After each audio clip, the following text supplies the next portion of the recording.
বাক্সা জিলাত দুটাকৈ বুথ মিটিঙত এটেণ্ড কৰিবলৈ আহিছিলোঁ বাগানপাৰা আৰু কোকলাবাৰী।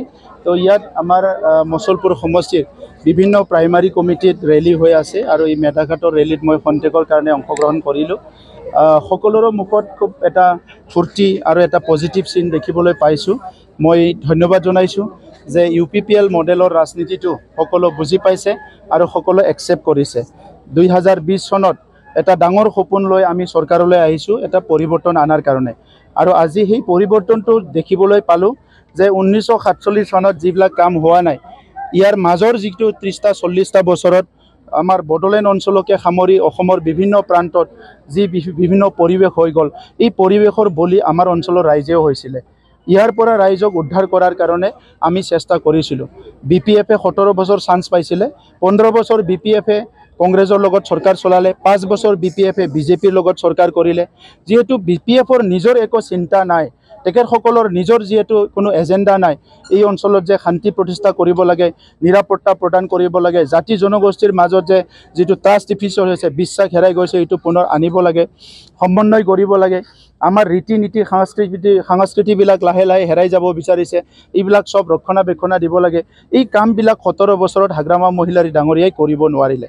আৰু সেইকাৰণে যেতিয়া UPPL-এ আহি পেলাই সকলো জনগোষ্ঠীৰ কাৰণে কিবা নহয় কিবা কাম কৰা আৰম্ভ কৰিলে, আজি সকলো জনগোষ্ঠীৰ ৰাইজ UPPL-ৰ প্ৰতি যিটো মৰম আৰু UPPL-ৰ লগত আজি সকলো আগবাঢ়ি আহিছে।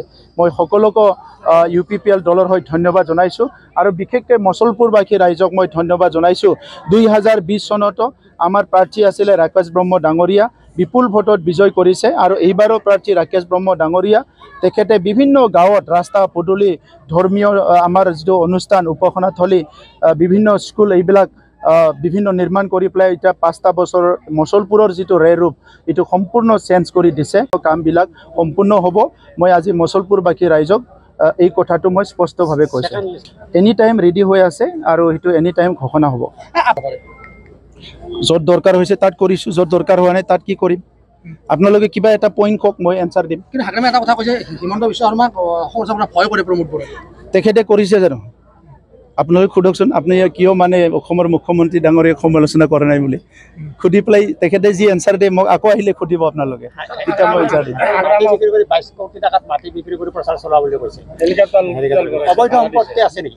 চাওক, এইটোৱে আজি প্ৰতিচ্ছবি।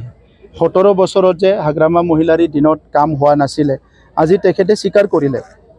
22 কোটি টকাৰ মাটি বিক্ৰী কৰিবলৈ এই মাটিটো ক'ত কিনিছিলে, তেখেতে কিহেদি কিনিছিলে, আপোনালোকে সুধিব লাগিব। এইটো আমিতো সাংবাদিক নহয়, গতিকে এই কামটো আপোনালোকৰ। আমি আমাৰ সময়ৰ কামটো কৈছোঁ।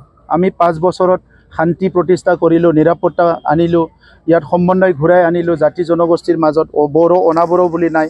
3,23,000 পৰিয়ালৰ মাটিৰ সমস্যা সমাধান কৰিলোঁ। 70,000 পৰিয়াল মাটি কিনা বেচা কৰিব পাৰিছে।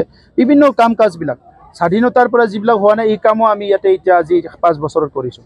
আজি হাগ্ৰামা মহিলাৰীয়ে 17 বছৰ এইবিলাকে কৰি আছিলে। হোটেল বনাইছে, ক্ৰেচাৰ বনাইছে, হস্পিটেল বনাইছে, নিজৰ কাৰণে অগাধ মাটি কিনিছে, বৰপেটাৰ পৰা লৈ পেলাই বিভিন্ন জেগাবিলাকত য'ত যায় তাতে হাগ্ৰামাৰ মাটি, বাথৌখেৰাই ৰিজৰ্ট বনাইছে 5 ষ্টাৰ ষ্টেণ্ডাৰ্ড, এইবিলাকে হাগ্ৰামাৰ কাম আছিলে। গতিকে আজি নিজেই স্বীকাৰ কৰিছে। আপোনালোকেতো আমি ক'লে হয়তো বিশ্বাস নকৰিলেহেঁতেন।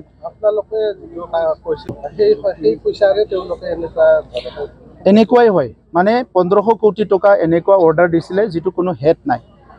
1000 কোটি টকাৰ পেকেজ পাইছিলে, সেইটো 1200 কোটি টকাৰ অৰ্ডাৰ দিছে, মানে আৰু 200 কোটি টকা এক্সট্ৰা অৰ্ডাৰ দি পেলাই পইচা খাই গৈছে। কেগ ৰিপৰ্টটো চাওক আপোনালোকে, কেগ ৰিপৰ্টত চব কথাই পাব আপোনালোকে। এই সময়ত আপোনালোকে 2012 চনৰ কেগ ৰিপৰ্টটো চাওক যে তাতে কি লিখিছে, যে তাত স্পষ্টভাৱে লিখিছে 2012ত বড়ো মাইনৰিটি সংঘাত যেতিয়া হ'ল, সেই সময়ত মানুহবিলাকে খেতি কৰিব নোৱাৰিলে। সংঘাত শেষ হোৱাৰ পিছত মানুহবিলাকত তেখেতসকলে ট্ৰেক্টৰেদি হাল মাৰি পেলাই খেতি কৰিবলৈ, ৰবি শস্য কৰিবলৈ তেখেতসকলে কাম কৰিছে। এইটো ঠিকে আছে, হাল মাৰি দিয়ক, 10 লাখ টকা মানে তেখেতসকলে দেখাইছে।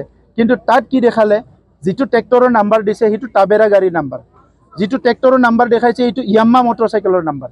গতিকে ইয়াতকৈ ডাঙৰ আৰু কি উদাহৰণ লাগে আপোনালোকে? চাওক, কেগৰ ৰিপৰ্টটো লৈ পেলাই আপোনালোকে বুলি ক'লে মই কাউন্সিলৰ পৰা একশ্যন ল'ব নোৱাৰোঁ, এইটো ল'ব। কিন্তু আজি নহয় কালি যে একশ্যন হ'ব, কোনো ইয়াৰ পৰা সাৰি যাব নোৱাৰে। তেখেতসকলে জানিব মইতো BJP নহয়, UPPL আছেনে নাই এইটো আপুনি সোধক।